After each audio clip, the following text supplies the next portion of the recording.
Everyone, my name is Tabassum और आज जो मैं आपके लिए वीडियो लाई हूँ वो एक बहुत इम्पोर्टेंट वीडियो है क्योंकि इस वीडियो में हम बात करने जा रहे हैं उस मोस्ट कॉमन कंफ्यूजिंग टॉपिक की जिसके बारे में हर 10th का स्टूडेंट जो पास कर चुका है, जो 10th में है, वो जानना चाहता है।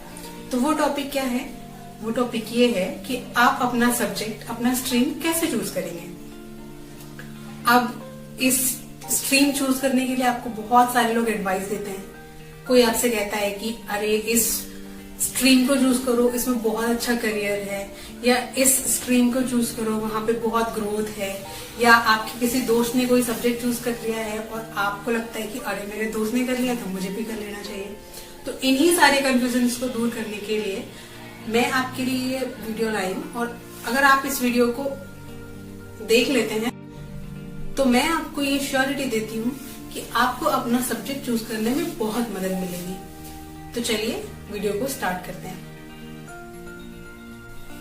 सब्जेक्ट चूज करने की दिशा में आपका पहला स्टेप ये होना चाहिए कि आप उन चीजों को नोट कर लीजिए फर्स्ट ऑफ ऑल जो बिल्कुल भी नहीं करना है, जो कि पॉइंट नंबर 1 इसमें आता है।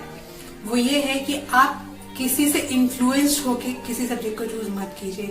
जैसे कि आपके किसी दोस्त ने वो सब्जेक्ट चूज कर लिया है, या आपके बड़े भाई ने वही सब्जेक्ट लिया है, या कोई आपका रिलेटिव है जिसको देखकर आपको बहुत अच्छा लगता है कि मुझे इसके जैसे बनना है। तो ये गलती बिल्कुल भी मत कीजिए। पॉइंट नंबर 2, आपको ग्लैमर देखकर किसी सब्जेक्ट को चूज नहीं करना है। ग्लैमर से मेरा सेंस ये है कि हम देख रहे हैं कि कोई मोहल्ले में कोई है हमारे और उसने कॉमर्स चुना था और वो बैंक में उसकी नौकरी लग गई है और उसको अब 1 लाख रुपए सैलरी मिल रही है। तो आपके साथ ऐसा ही हो ये जरूरी नहीं है। हो सकता है कि जिस आदमी ने वो सब्जेक्ट चूज किया हो वो उसका इंटरेस्ट हो और आपका इंटरेस्ट नहीं हो, आपने सिर्फ उसको देख के चूज किया है। तो ये आपको लाइफ लॉन्ग इम्पैक्ट करने वाला है क्योंकि आप इस सब्जेक्ट के साथ अपनी पूरी जिंदगी बिताने वाले हैं। तो कभी भी ये गलती मत कीजिए कि किसी और ने किया है तो मुझे भी वही करना चाहिए। पॉइंट नंबर 3 ये आता है कि नॉर्मली हम प्रेशर में आ जाते हैं कि अरे अगर हम साइंस नहीं चुनते हैं या मैथ्स नहीं चुनते हैं या ऐसा कोई सब्जेक्ट नहीं चुनते हैं जिसमें हमारी इंटेलिजेंसी प्रूफ नहीं होगी। मतलब कि एक बहुत बड़ा मिथ है कि लोग ये कहते हैं कि जो साइंस लेता है, मैथ्स लेता है, वही इंटेलिजेंट होता है। ये एक ऐसी चीज है जो आपको बर्बाद कर देगी। तो किसी के भी प्रेशर में आके आपको सब्जेक्ट नहीं चुनना है। तब तक नहीं चुनना है जब तक आपको वो सब्जेक्ट पढ़ने में अच्छा नहीं लगता हो या आपको उसको पढ़ने में इंटरेस्ट नहीं आता हो। फिर चाहे वो प्रेशर आपकी फैमिली दे रही हो या आपकी society. Last but not the least, हम सभी के दिमाग में यही होता है, मोस्ट ऑफ द स्टूडेंट्स के दिमाग में यही होता है कि हमारे पास जब 2 ऑप्शन अवेलेबल होते हैं या 3 ऑप्शन अवेलेबल होते हैं तो एक सब्जेक्ट जो होता है वो बहुत ज्यादा टफ लगता है हमें और दूसरा सब्जेक्ट उसके कंपैरिजन में थोड़ा इजी होता है या हमें थोड़ा कम पसंद होता है।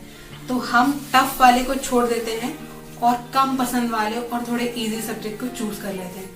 ये गलती आप प्लीज मत कीजिएगा। इसके अलावा भी आप अपने करियर के लिए, आपके सब्जेक्ट के लिए, अपने सब्जेक्ट के लिए ऑप्शन एक्सप्लोर कर सकते हैं।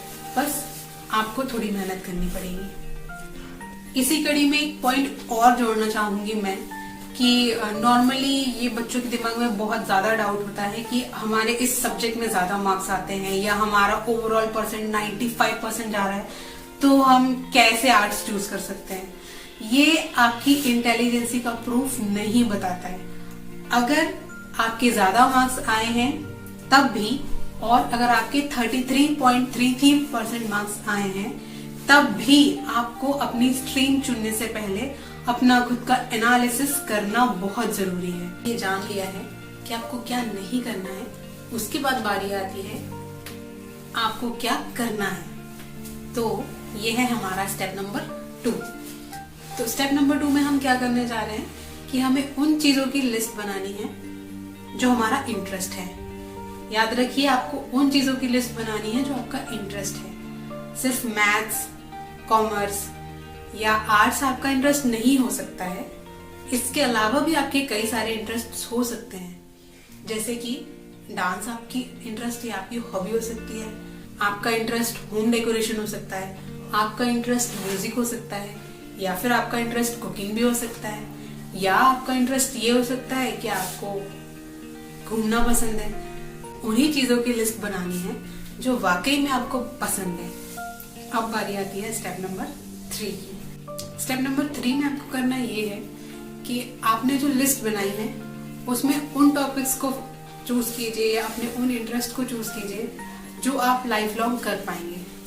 लाइक आपने जो चुना है वो ऐसा नहीं होना चाहिए कि जो सिर्फ अभी आपके कुछ टाइम के शौक हैं, लेकिन हो सकता है कि वो आप अपनी पूरी जिंदगी में उसको करना पसंद ना करें, या ये भी हो सकता है कि वो अभी ट्रेंड में चल रहा हो और कुछ टाइम बाद वो पुराना हो जाए।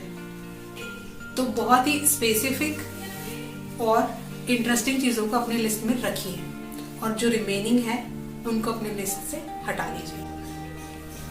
अगले स्टेप में आपको ये करना है कि आपने जो लिस्ट बनाई है और उसमें फिल्टर लगा दिया है, उसमें कुछ टॉपिक रिमेनिंग होंगे। हार्डली आपके पास 3 से 4 टॉपिक अवेलेबल होंगे और उन टॉपिक्स में भी आपको ये करना है कि जो आपके सबसे ज्यादा इंटरेस्ट वाले टॉपिक है, जो आपको बहुत अच्छे लगते हैं, उन टॉपिक्स को इंटरनेट पर रिसर्च कीजिए। घबराइए मत, मैं आपको किसी करियर काउंसलर के पास जाने के लिए नहीं कह रही हूँ। इस रिसर्च के लिए तो गूगल ही काफी है। गूगल सर्च करने से आपको ये पता चलेगा कि जो आपने टॉपिक चुना है उसमें रिसेंटली क्या चल रहा है। अब इसको मैं आपको एक एग्जाम्पल के तौर पे बताती हूँ। फॉर एग्जाम्पल कि मैं पीसीएम लेकर इंजीनियरिंग में अपना करियर बनाना चाहती हूँ, तो मुझे इंजीनियरिंग इन इंडिया सर्च करना होगा। इससे क्या होगा कि मुझे इंजीनियरिंग से रिलेटेड बहुत सारी रिपोर्ट्स गूगल पर मिल जाएंगी और उन रिपोर्ट्स के जरिए मैं ये आसानी से पता लगा सकती हूँ कि अभी इंडिया में इंजीनियरिंग का क्या स्टेटस है, मार्केट में कितनी जॉब्स अवेलेबल हैं और उन अवेलेबल जॉब्स की फ्यूचर में रिक्वायरमेंट है या नहीं है। आइए एक और एग्जांपल के सहारे हम समझने की कोशिश करते हैं कि रिसर्च क्यों इम्पोर्टेंट है।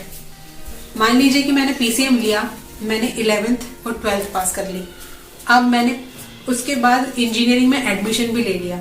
एडमिशन जब ले लिया मैंने, उसके बाद मुझे पता चलता है कि अरे इंजीनियरिंग में तो जॉब ही नहीं है, जो जॉब अवेलेबल है वो उन लोगों के लिए अवेलेबल है जो किसी दूसरी स्ट्रीम से इंजीनियरिंग कर रहे हैं।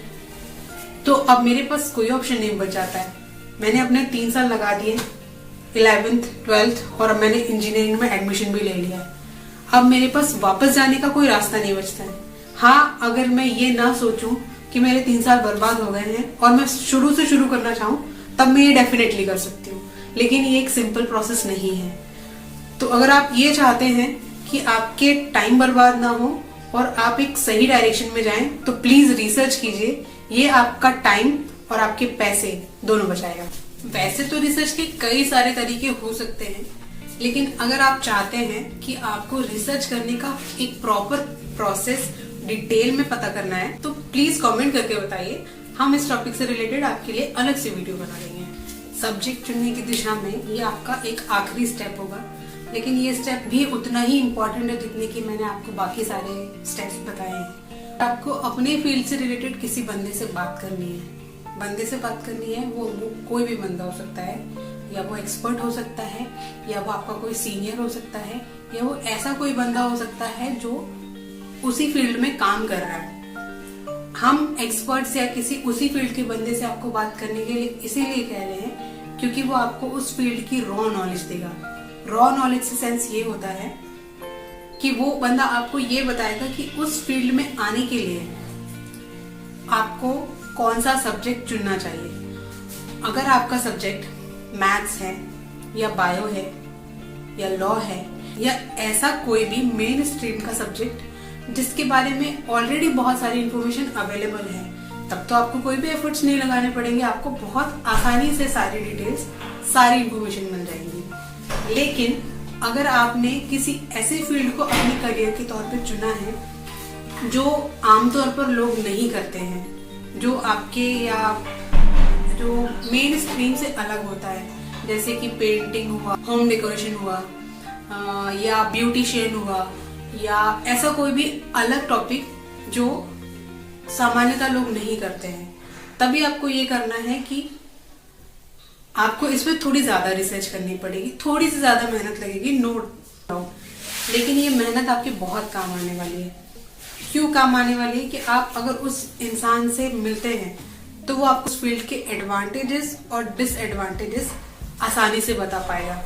उससे आपको ये मदद मिलेगी कि अगर आप उस फील्ड के एडवांटेजेस देख के खुश हो रहे हैं तो वो तो अच्छी बात है, लेकिन अगर आपको लगता है कि वहां जो डिसएडवांटेजेस हैं, जो आपको उस काम करने के बदले कुछ चीजें होता है ना कि कुछ पाने के लिए कुछ खोना पड़ता है, तो वो जो चीजें आप खोएंगे, अगर वो आपके लिए पॉसिबल नहीं है उन चीजों को खोना, तो फिर आप उस फील्ड को चूज नहीं करेंगे। हो सकता है कि ऐसा कोई बंदा आपके कॉन्टेक्स्ट में ही ना हो, तब आप क्या करेंगे?